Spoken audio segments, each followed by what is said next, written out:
Hello everyone, welcome to our channel. Telugu రాష్ట్రాలలో మారినటువంటి వాతావరణం, ఉత్తరాంధ్ర జిల్లాల్లో భారీగా కురుస్తున్నటువంటి వర్షాలు, వివరాల్లోకి వెళ్ళిన వాతావరణ పరిస్థితులు ఏంటి, ఏ జిల్లాల్లో వర్షాలు పడతాయి తెలుసుకునే ముందు మీరు ఇంకా మన ఛానల్ని కనుక సబ్స్క్రైబ్ చేయలేదా అయితే వెంటనే సబ్స్క్రైబ్ చేసి పక్కన ఉన్న బెల్ ఐకాన్ని క్లిక్ చేసేయండి. ఇక లేట్ చేయకుండా వివరాలకు కనుక వెళ్ళినట్లయితే ఉత్తరాంధ్ర జిల్లాలో రానున్నటువంటి 4 గంటల్లో భారీ వర్షాలు కురుస్తాయని వాతావరణ కేంద్రం వెల్లడించింది. ముఖ్యంగా చూసుకున్నట్లయితే ఉత్తరాంధ్రలోని శ్రీకాకుళం, విజయనగరం, విశాఖపట్నం, పార్వతీపురం, మన్యం, మల్లూరి సీతారామరాజు, అరకు, పాడేరు, లంబసింగి, సీతమ్మధార, టెక్కలి ప్రాంతాల్లో రానున్నటువంటి 3 రోజుల పాటు ఈ రోజు నుంచి వర్షాలు నమోదవుతాయి.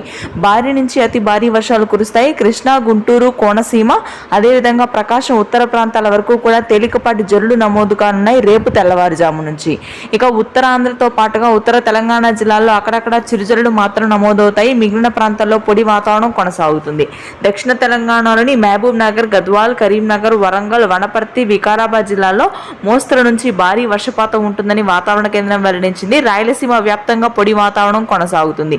జూన్ 22వ తారీఖు వరకు కూడా ఇదే విధంగా వర్షాలు కురుస్తాయి తెలుగు రాష్ట్రాల్లో. Thanks for watching this video.